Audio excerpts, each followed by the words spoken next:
Hello, Tongtong. Ginagawa mo? Hello, boss. Asan ka? Nandito po sa bahay. Tumatay, boss. Oo. Puntahan mo yung tropa. May lakad tayo mamayang gabi. Sige, boss. Mamaya, pupunta kami dyan. Oo. Sige, puntahan mo. Pumunta ko dito sa bahay. Nag-aantay ako. Sige, sige. Okay. Tapusin ko na to, boss. Lalabas na.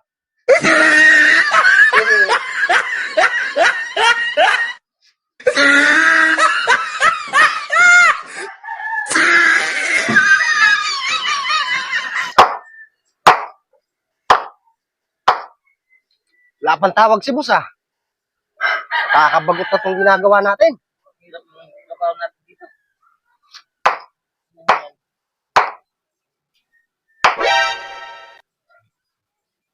Pre! Oh! Tumawag saan si boss? May mahalagang bagay na sasabihin sa atin. Kailangan natin pumunta sa kanilang bahay. Baka may papatrabaho na. Parang gano'n na nga. Tamang-tama. Hinakalawang na ako eh. Tara! Maingay, baka may makarinig. Siguro kung malaking pera na naman itong lakad natin ngayon. Ano pa yung racket natin ngayon? Hold up naman ata. Huh?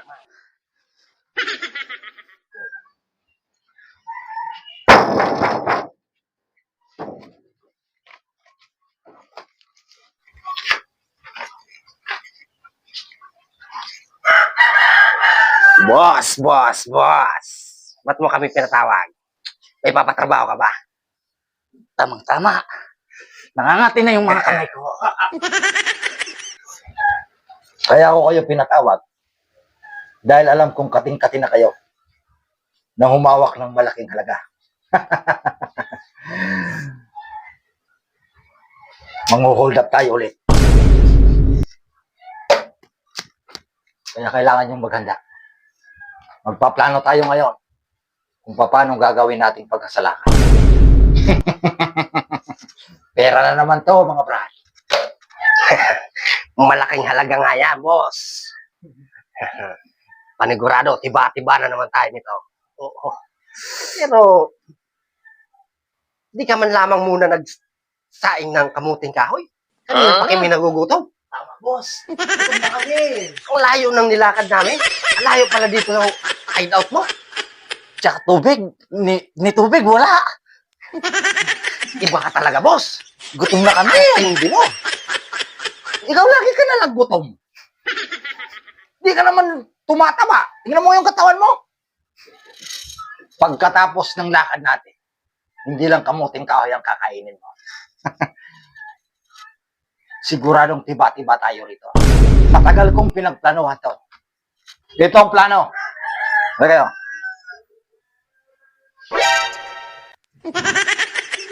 Ito ang bangko. Narito nakapwesto ang Teka, dalawang... boss. Mukhang basketball court yata yung plano mo.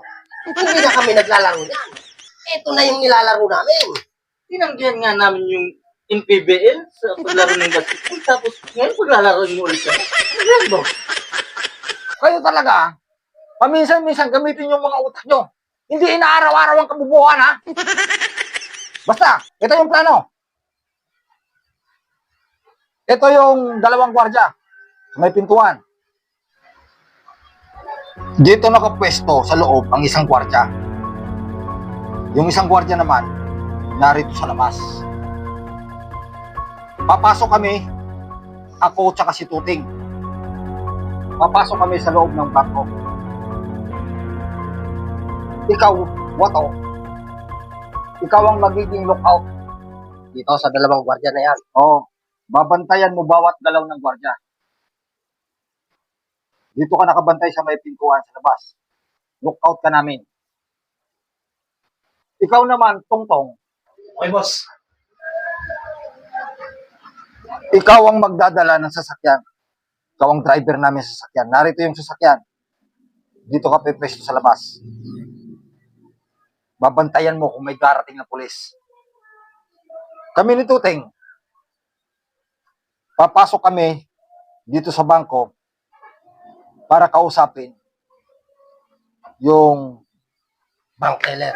magkukunwari kaming magdideposito kami ng pera. Ikaw ato, nakabantay ka rito. Pag deklara namin ng hold up, gagalaw yung pulis.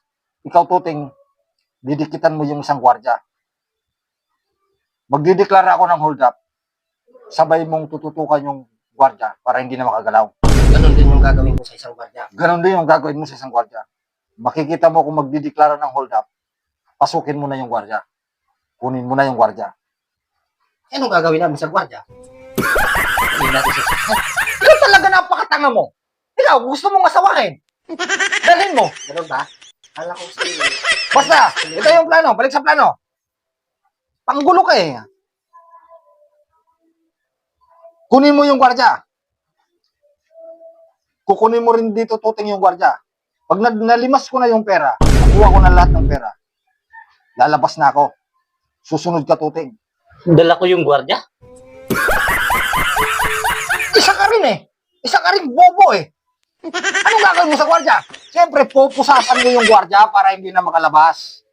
Pusasan mo yung gwardya. Ganun ba yun? Kala ko dadalhin. Tapos, sabay-sabay na tayong aalis. Ikaw, Tongtong. Teka. Naiwan pa ako. Iiwanan nyo na ako eh. Paano naman ako? Ikaw talaga prinsipe ka ng katangahan. Siyempre, pag nakita mo nang lumabas na kami ni Tuting, sumunod ka na sa amin. Napakabubo ng mga to. Sige. Tuloy sa plano. O, ito na yung plano. Lalabas ako. Dala na namin yung bag. Kasama ko si Tuting. Susunod ka, Tuting. Sumunod ka na rin, ha? Huwag kang tatanga-tanga, ha? Sumunod ka. Si Tungtong nakabantay na rito sa atin. Nakaabang na sa sasakyan. Kailangan naka-start na yung sasakyan, Tungtong, ha? Tapos, sabay-sabay na tayong papasok sa sasakyan. Diretso mo nang paanda rin Tungtong yung sasakyan. Dito tayo magkikita sa ating hideout. Dito sa hideout na tayo maghahatian ng pera. Dito na tayo magpapantihan. Oo, dito sa hideout natin. Ano? Maliwanag bang plano? Liwanag. Teka lang. Parang may mali ah. Nasaan yung pera? Oo nga, ba't wala yung pera? Wala yung pera dyan eh. Di mo ba dinala? Wala sa akin. Gwardiya yung hawak ko kanina eh. Di ba't ikaw yung may dala kanina? Oo nga. Ikaw yung pumasok, di ba? Ba't ako ang hahanapan nyo ng pera? Yung paglabas ko, binasa ko sa'yo yung pera. Hindi, gwardiya yung pinapantayan ko eh. Ay, wala naman yung pumasok. Binasa ko sa'yo yung pera. Paglabas ko ng pintuan, bago tayo sumakay ng sasakyan, ibinigay ko sa'yo yung bag na may pera. Wala nga dito sa akin eh. Gwardiya yung hawak ko kanina. Ay, wala naman sa akin. Ako pa nga yung nahuli sumakay ng sasakyan eh. Kung wala sa akin yung pera, wala rin sa'yo, kanino yung pera? Aba. Ang sama na tingin niyo sa akin ah. Wala nga sa akin yung pera. Kakaunsiyan lang tayo dito eh. Mukhang nagluloko na tayo rito, ah.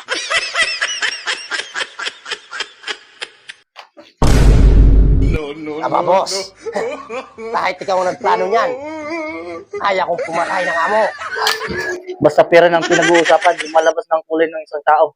Kahit na magkaibigan, tinatalo. Aba. Kaya kong tuntukan ang mga pinasamahan natin.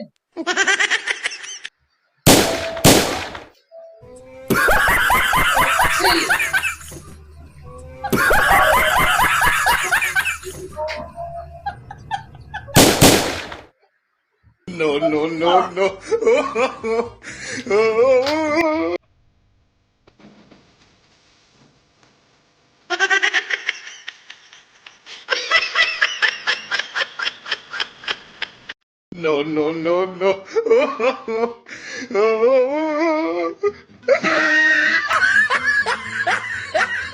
Tama talaga.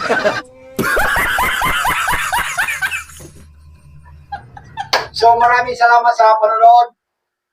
Please like, subscribe, our YouTube channel, Budang TV.